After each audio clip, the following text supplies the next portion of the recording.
Monsieur Copé, bonjour. Bonjour. Vous en êtes donc à 8 mois de campagne. Les sondages restent cruels. Vous êtes à peine à 1%, comme Jean-Frédéric Poisson.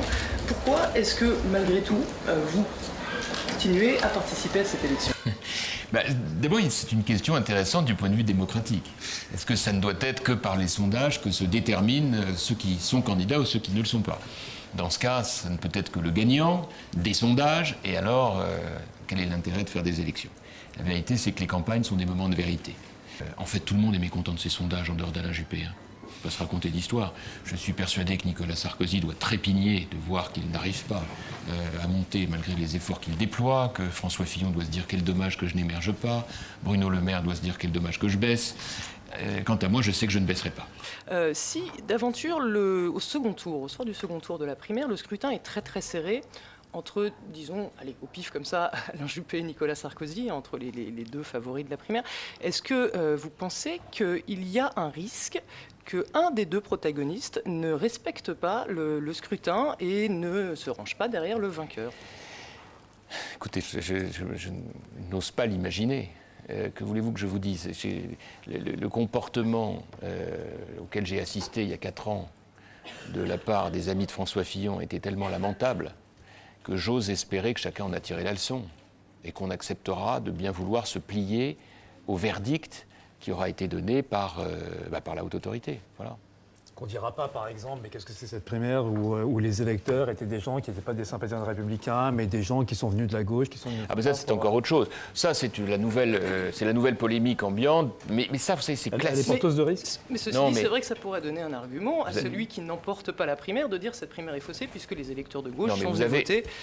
Vous avez tout à fait raison, mais vous voyez bien derrière cela qu'il y a un peu de panique à bord, pour reprendre la formule qui a été utilisée par Alain Juppé, je crois, auprès de ceux qui, tout d'un coup, se disent « Ah, mais si on perdait, qu'est-ce qui se passerait ?» Vous savez, c'est toujours le problème quand on est toujours sûr de gagner avant. Et donc on n'accepte pas qu'il puisse y avoir une campagne avec des incidents de parcours. C'est un peu comme les sondages. Or, une campagne, justement, c'est le moment de tous les événements. Tout peut arriver dans une campagne, à tout point de vue. Donc il faut l'accepter. Vous ne pouvez pas changer les règles. À partir du moment où on a décidé une primaire ouverte, on a décidé une primaire ouverte. On ne peut pas aller demander aux électeurs autre chose que ce qu'on leur demande déjà, c'est-à-dire de signer un engagement selon lequel ils adhèrent aux valeurs de droite et du centre. C'est pas possible. On ne peut pas changer les règles du jeu. Sinon, aux yeux des électeurs, c'est incompréhensible.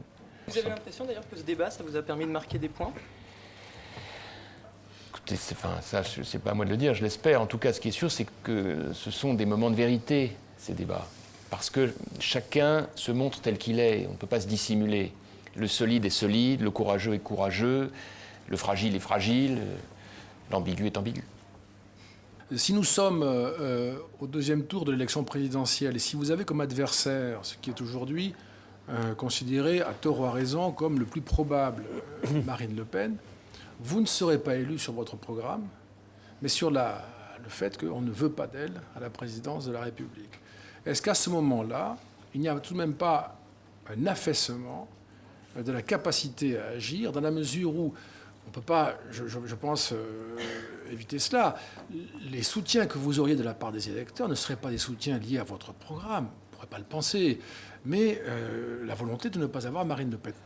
Ne le prenez pas mal, mais je récuse totalement cette analyse.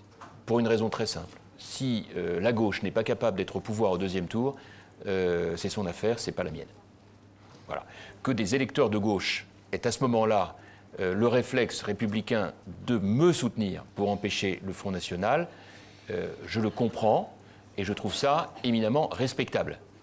Mais je crois que chacun doit bien comprendre que ça ne veut pas dire pour autant que je ferai une politique qui ne sera pas celle pour laquelle j'aurais fait campagne. Voilà. Sinon, alors je vais vous dire une chose très simple, on peut fermer la maison, parce qu'en réalité, la Maison France, parce que ça voudra dire en clair que on fait l'UMPS, pour reprendre la formule consacrée, ou les LR et PS maintenant, et que le prochain coup, ce sera le FN.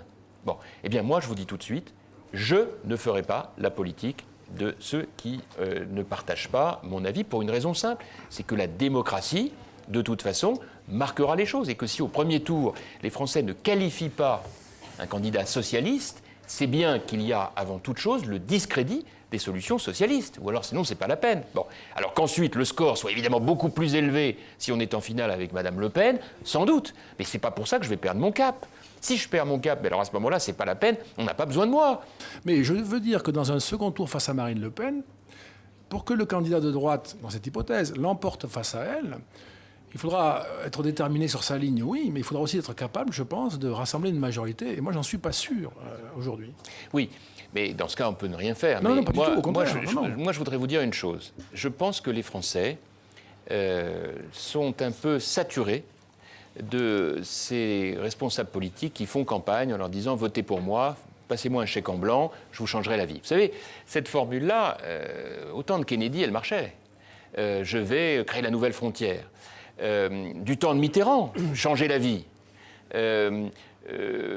Nicolas Sarkozy, la rupture. Hollande, le changement c'est maintenant. D'accord, formidable. Dès le lendemain, ils font autre chose.